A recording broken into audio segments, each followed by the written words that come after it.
If those connection points aren't naturally evolving out of an organization, right? Where the meetings between customer support and product and operations and sales and marketing and feedback on that new launch you just put out and the messaging. And if those connectivity points aren't happening naturally within an organization, how do you go about establishing them, right? When they're not naturally there?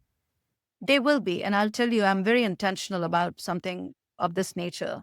And the intentional piece is to not make these support charter in the sense that once you do the assessment of what's systemic and what's recurring patterns, you create cross functional teams. There is cross functional ownership of these initiatives. When you set them up as like these 5 initiatives, right? We're going to do a great job at discovery. We're going to do a great job of onboarding. We're going to do a great job at the next 2 releases that are coming, which are major releases. Or we're going to do a great job at how we do handovers, basic stuff, right? But when you put cross functional teams in there, cross functional leaders are available, they have the same mission, everybody is singing from the same music notes, right?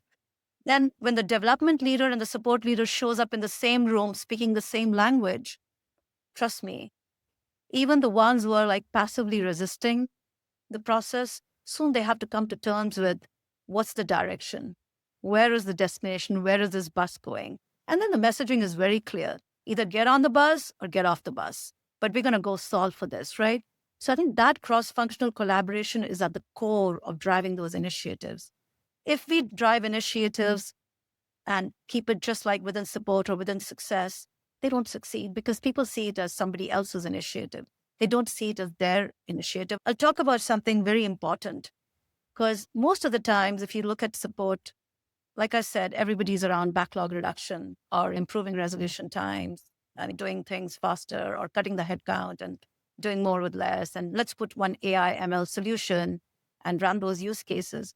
But I think there's one thing that I'm very passionate about. It is about how do you reduce the volume of tickets? Now, that can't be solved just by support. It has to be solved by professional services. It has to be solved by engineering. It has to be solved by how I look at my operating model and build a robust model around self-service, reactive, and proactive. There are 3 key layers of support. You have to design for each one of that. So reactive cannot get a bad rap. We have to be reactive in life. Things will happen, always happen. How do we establish ourselves to be able to be doing the right thing at the right time, the right way, because we are prepared? When crisis happens, it hits us. We know we are prepared. We're going to tackle it somehow because we're prepared for it.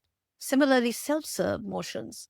How do you bring about development, product, all other things to serve, to build that knowledge that ultimately fuels your self-serve?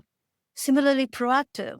How do you utilize the right level of capabilities to build insights through AI ML solutions to then take to the product and the professional services organization with the right insights to what to solve for? Because we're all problem solvers at the end of it.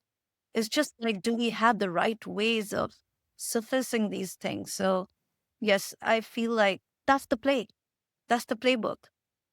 Cross functional initiatives.